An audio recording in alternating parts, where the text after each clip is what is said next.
The envelope didn't belong there. That was the first thing my gut told me the second I saw it nailed to my gate, flapping in the mountain wind like it owned the place. Glossy, thick, gold lettering catching the sun like a challenge. The kind of envelope that assumes you'll be intimidated before you even open it. Bad mistake. I was standing on my ridge, breath fogging in the cold, snow crunching under my boot. No neighbors. No sidewalks. No streetlights. Just pine trees, rock, and a private road I had carved out of the mountain with my own hand. Every inch of that road had cost me sweat, busted knuckles, and more money than I care to admit. And now an HOA thought it could claim it. Before I even opened the letter, my stomach tightened. You don't get glossy mail from an HOA unless someone somewhere thinks they've got power over you. And I lived 3 miles beyond their last boundary marker. No shared maintenance. No agreements. No signatures. No HOA. Or so I thought. I tore the envelope open right there at the gate. No ceremony. No patience. Notice of assessment. Snow removal fees. Retroactive. Plus penalties. I laughed. A sharp, humorless sound that echoed off the trees. They were charging me for plowing my own private road. The letter went on like it was written by someone who had never set foot on this ridge, but felt very comfortable owning it on paper. Claimed my road was community access infrastructure. Claimed I was benefiting from association services. Claimed I owed them thousands. My hands didn't shake. That came later. Right then, all I felt was heat. The kind that starts low in your chest and climbs. Because this wasn't a mistake. This wasn't confusion. This was an HOA reaching uphill, past its borders, testing whether I'd fold. I didn't. Instead, I did what I always do when something doesn't add up. I walked the road. 7/10 of a mile. Every culvert placed by me. Every gravel load paid by me. Every maintenance receipt with my name on it. I knew this road better than any clipboard warrior ever would. By the time I got back to the gate, my phone was already buzzing. Unknown number. I answered. No greeting. No introduction. Just a voice dripping with authority and practiced impatience. Sir, this is Mountain Pines HOA. We noticed you removed an official notice from your gate. Removed. Like it was theirs. I asked her one simple question. Why is your HOA posting anything on private property outside your jurisdiction? Silence. Then a tone shift. Sharper. Colder. Our records indicate your road provides access to community-adjacent land. There it was. Record. Paper over reality. I told her she was wrong. Calmly. Clearly. I told her my deed predated their HOA by decades. I told her my road terminated on my land. I told her no one but me used it. She didn't argue facts. She escalated. If the fees aren't paid within 30 days, enforcement actions will begin. Enforcement. On land they didn't own. That's when I knew this wasn't about snow. It was about money. HOAs don't knock politely when they think they smell revenue. They push. They bluff. They count on you being tired, busy, or scared enough to pay just to make it go away. What they didn't count on was me digging. Because that letter? It wasn't the first one. And Mountain Pines HOA had been doing this to other people up and down the ridge. People who paid. People who never questioned it. People who assumed an HOA wouldn't lie this boldly. I stood there staring at the gate, the wind rattling the envelope in my hand, and realized something important. They weren't just overreaching. They were running a system. And if I pulled on this thread, the whole thing might unravel. The second letter arrived faster than the first. Too fast. 3 days later, another glossy envelope was taped to the same gate, like they were daring me to rip it down again. Same gold logo. Same manufactured confidence. Different tone. Now it was a final notice. That's how I knew this wasn't automated. Someone was watching. I didn't open it right away. I let it hang there while I drove back down the ridge, past the exact point where Mountain Pines asphalt ended and dirt began. There was a small, weather-beaten wooden post half buried in snow. County marker. Boundary line. Everything past it, mine. I took pictures. Lots of them. Then I drove straight to the county records office. If you've never been inside one, let me paint the picture. Fluorescent lights. Old carpet. The smell of paper and dust and quiet authority. The kind of place where truth doesn't shout, it sits patiently in filing cabinets, waiting for someone stubborn enough to ask. I slid my deed across the counter.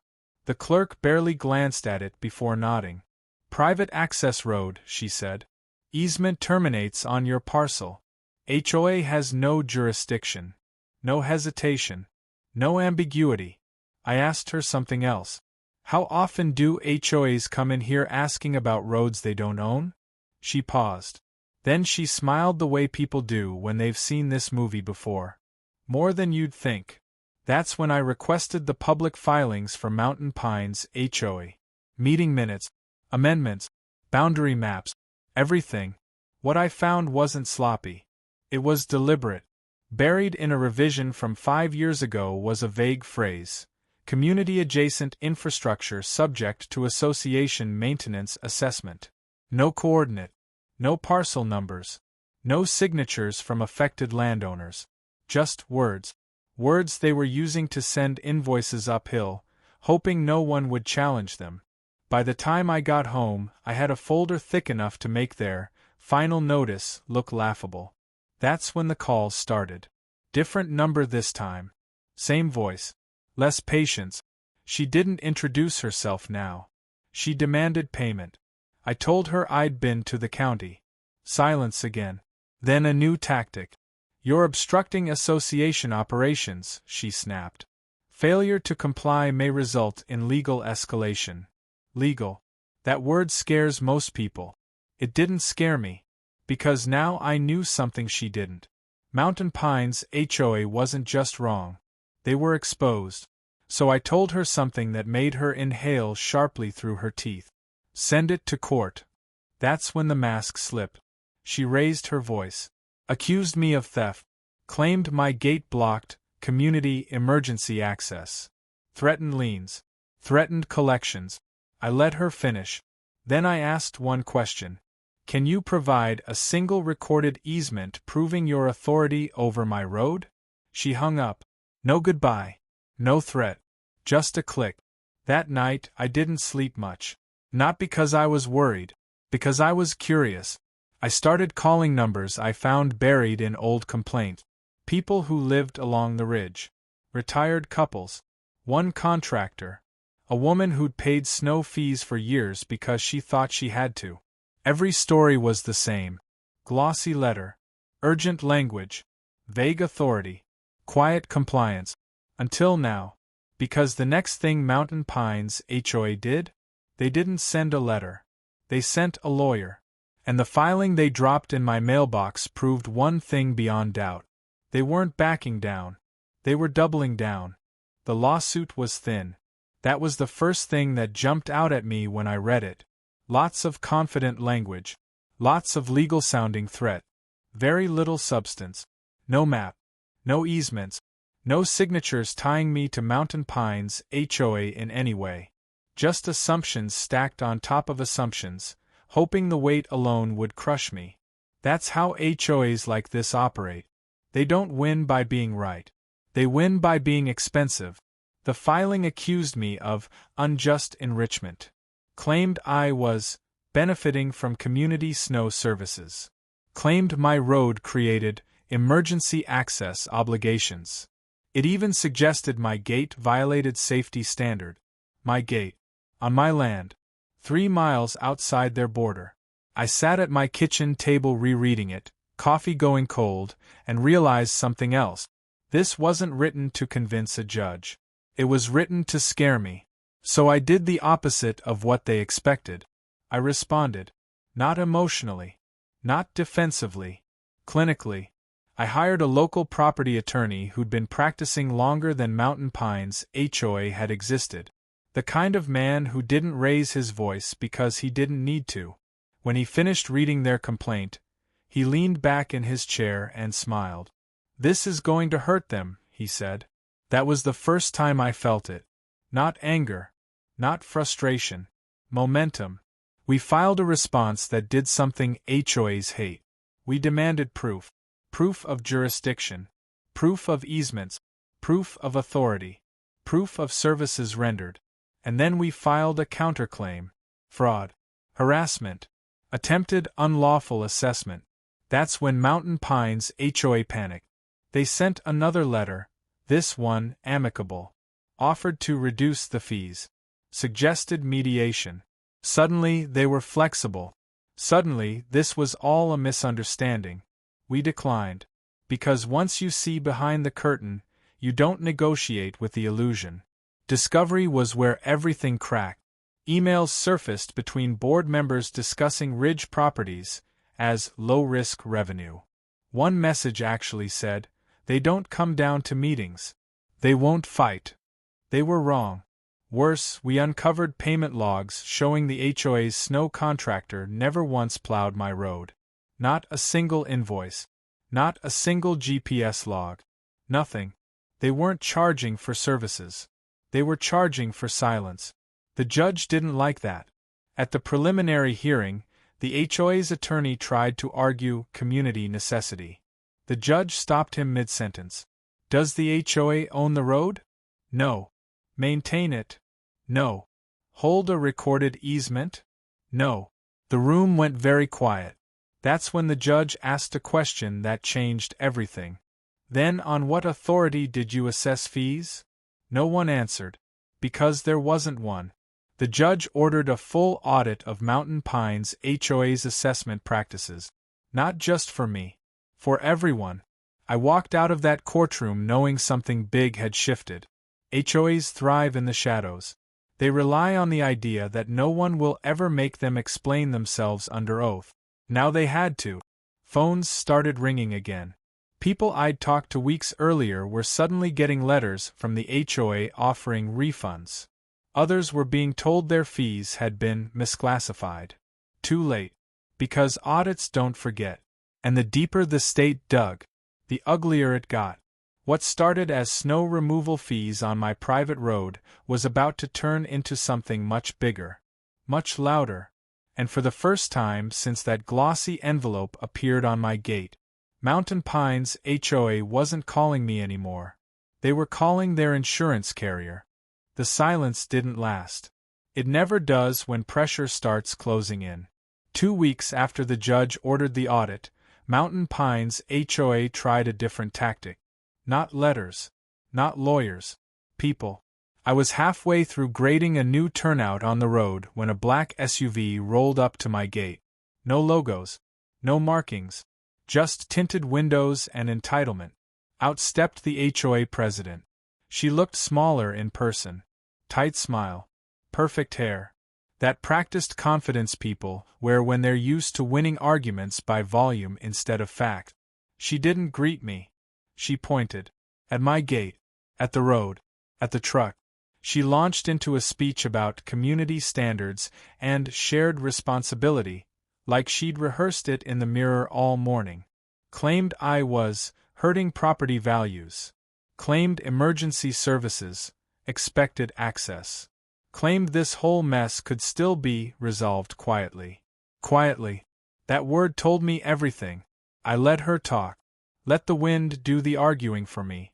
When she finally paused, waiting for me to flinch, I handed her a printed copy of the judge's order.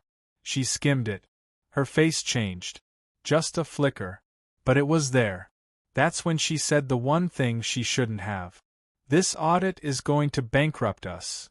Not might. I didn't respond. I didn't need to. Because the moment she admitted that, the power shifted.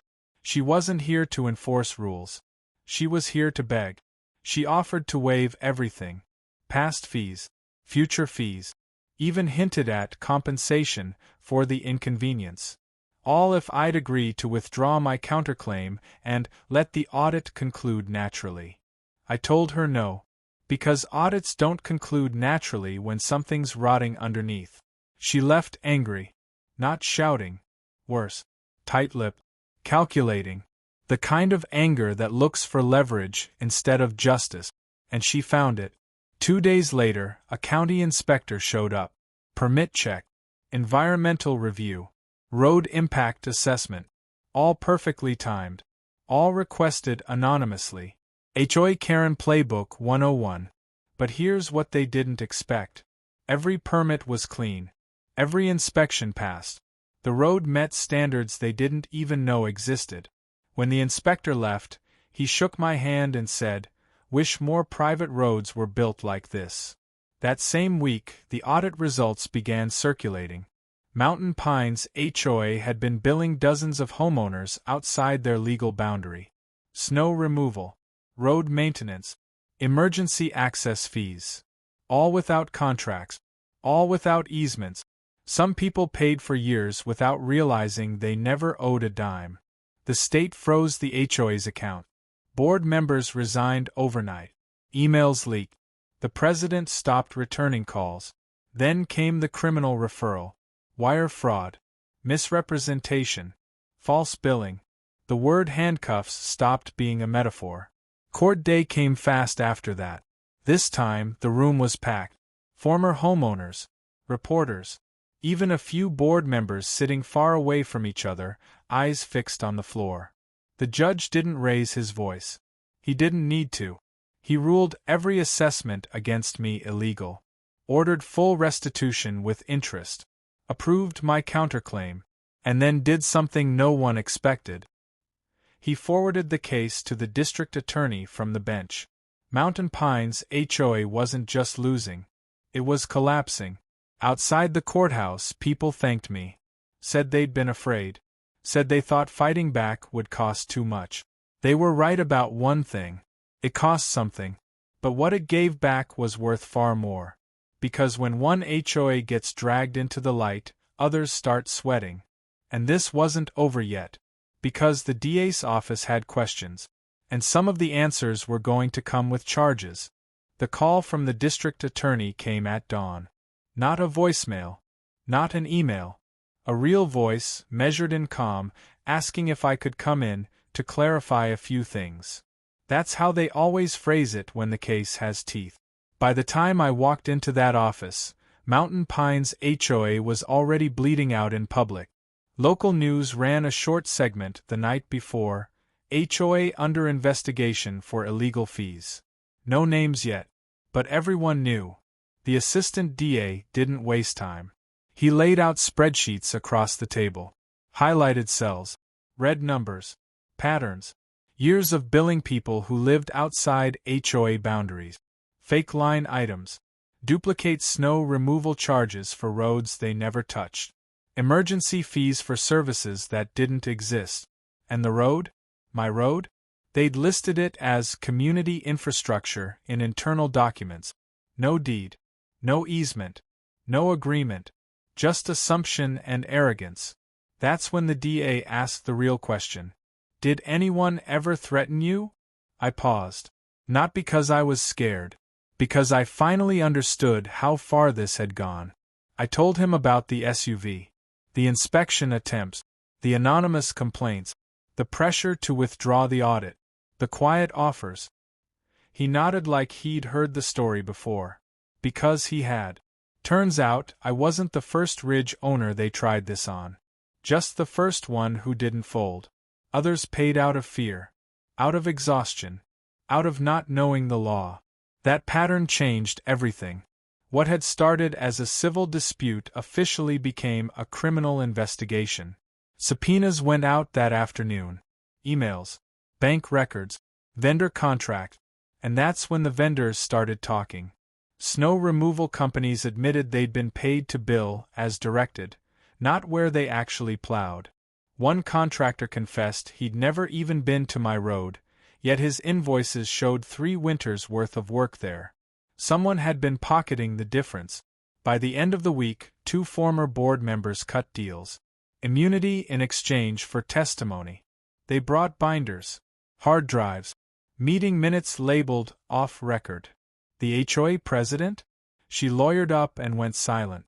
Then came the arrest. Not dramatic. No flashing lights on the evening news. Just quiet court filings and sealed warrants. Fraud. Conspiracy. Theft by deception. Mountain Pines HOA officially dissolved 3 days later.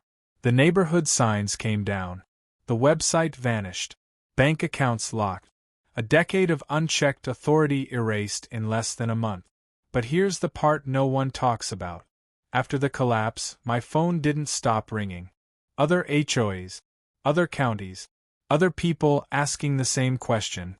Can they really do this to us? And for the first time, I got to answer honestly. Only if you let them. The road stayed mine. Always had been. The gate stayed locked. Snow got cleared on my terms. No fees. No oversight. No glossy envelope. But the final twist came when the state sent me a check. Restitution. Legal cost. Damages. Enough to pay for the road 3 times over. I didn't frame it. I used it. Expanded the turnout. Reinforced the base. Made the road better than it had ever been. Because nothing irritates a power-hungry HOA more than losing, and watching you thrive afterward. And just when I thought it was done, a civil suit landed on my desk. Filed by former homeowners. They wanted help. They wanted accountability. And they wanted names. The courtroom was standing room only. That alone told me this wasn't just my fight anymore. Rows of homeowners filled the benches. Retirees, young families, contractors still wearing work boot. People who had paid quietly for years because arguing with an HOA felt like yelling into the wind. Now they were here to watch it collapse. The civil suit moved fast. Too fast for anyone who'd counted on delay and intimidation. Discovery opened floodgates the HOA never expected. Emails that were supposed to be deleted. Texts sent in arrogance, not caution. A former treasurer joking about creative accounting.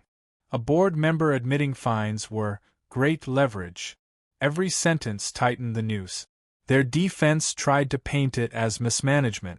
Accidental overreach. A few bad apples. The judge didn't buy it. Especially not after my surveyor testified. He brought maps, layers, boundary markers dating back generations. The private road wasn't even close to HOA land. Not by feet, by miles. Then came the emotional testimony. A woman described choosing between groceries and HOA penalties. A man explained how a lien almost cost him his house. Another admitted he paid fees on roads he'd never driven, just to avoid retaliation. The tension in the room shifted. This wasn't about paperwork anymore. It was about power. The HOA's former president finally took the stand. She looked smaller there. Not the authority figure from the letters. No raised voice. No bold threats. Just rehearsed answers and careful pauses. Until the judge asked a simple question. Did you know these roads were not yours? Silence. Her attorney objected. Too late. Because the evidence already answered it. Meeting notes showed awareness. Emails discussed boundary ambiguity and whether homeowners would push back. They knew. They just assumed no one would call the bluff. That assumption ended right there. The ruling came swift and brutal. Full restitution. Punitive damages. Court-ordered audits of every affiliated HOA under the same management company. The gavel hit like punctuation on a long sentence. Afterward, people approached me in the hallway.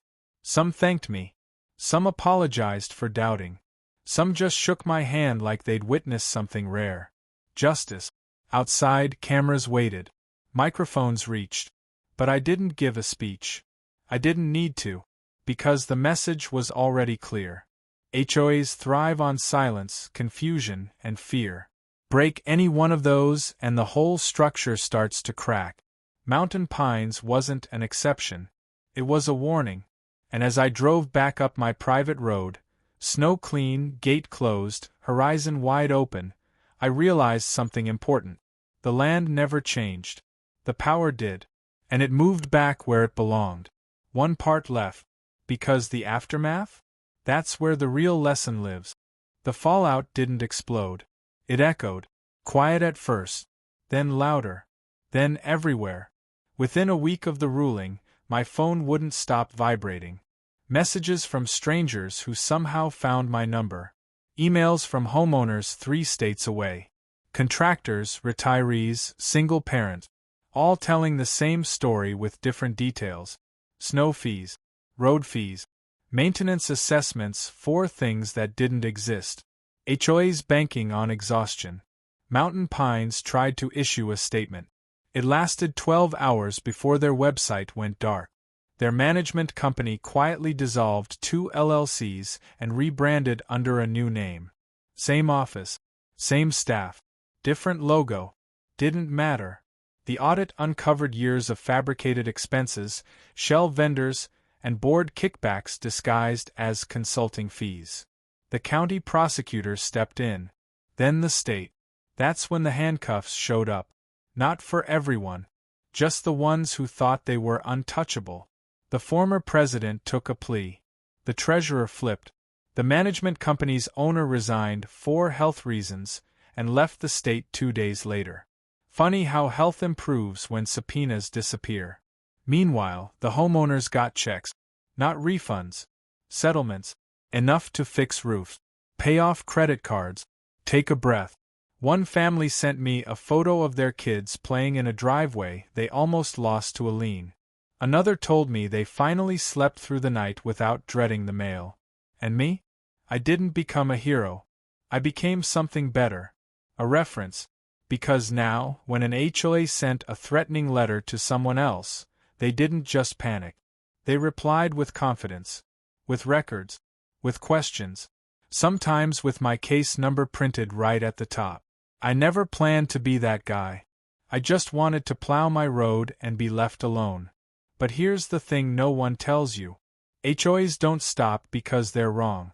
They stop because someone proves they can. I still live on Ridgepoint. Same road. Same gate. Same silence in the mornings. But the quiet feels different now. Every snowfall, I clear my road slowly. Deliberately. Watching the mountain wake up. Knowing every inch of gravel under my tires belongs exactly where it is. No fees. No notices. No glossy envelope. And every time I pass that gate, I remember the moment I almost tore that first letter up and tossed it away. If I had, none of this would have happened. So if you're listening to this and you're staring at a fine that doesn't make sense, a rule that came out of nowhere, or a board member who talks like the law bends around them, here's the truth. It doesn't. Paper authority only works if no one tests it. I did. And it collapsed. If this story helped you, or you know someone trapped in an HOA nightmare, share it. Because silence is their favorite tool. And daylight? That's still undefeated.